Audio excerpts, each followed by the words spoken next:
રાજ્યમાં ફરી એકવાર મેઘરાજાની એન્ટ્રી થવા જઈ રહી છે અને ગુજરાતના અમદાવાદ સહિત ઘણા બધા જિલ્લાઓમાં રેડ એલર્ટ આપવામાં આવ્યું છે, એટલે કે અત્યંત ભારે વરસાદની આગાહી વ્યક્ત કરવામાં આવી છે। ખાસ કરીને એવા વિસ્તારો કે જે નીચાણવાળા છે ત્યાં પાણી ભરાવાની પણ શક્યતા જોવા મળી રહી છે। હવે આપણે નકશાથી સમજીએ, આપણે મેપ વિન્ડીથી સમજીએ કે કેવી રીતે મેઘરાજાનો પ્રવેશ ગુજરાતમાં થશે। ખાસ વે ઓફ બેંગોલ એટલે કે જે બંગાળની ખાડી છે ત્યાંથી આ સિસ્ટમ ધીમે ધીમે આપ જોઈ રહ્યા છો કે ધીમે ધીમે આ જે સિસ્ટમ છે એ ગુજરાત તરફ આવી રહી છે અને જે 31 જુલાઈથી આ જે સિસ્ટમ છે ધીમે ધીમે ગુજરાતની વધુ ને વધુ નજીક આવશે।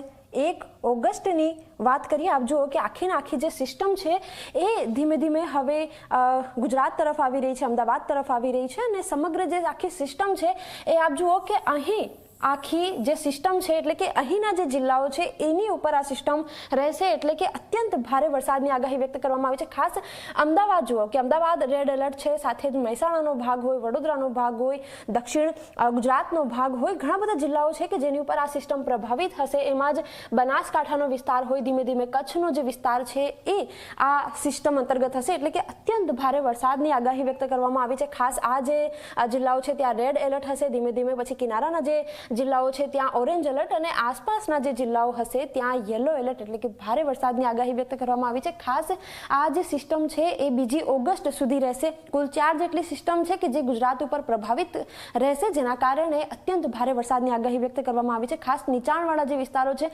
તેમને સ્થળાંતર થવાની પણ જરૂર પડે એ પ્રકારે પ્રશાસન પણ પ્લાનિંગ કરી રહ્યું છે કે કયા કયા એવા વિસ્તારો છે કે જેમને સ્થળાંતર કરવા પડે અને વરસાદી પાણી જે ભરાવો રહે છે એનાથી લોકોને રક્ષણ મળે તે પ્રકારનું આયોજન પણ પ્રશાસન અત્યારે કરી રહ્યા છે।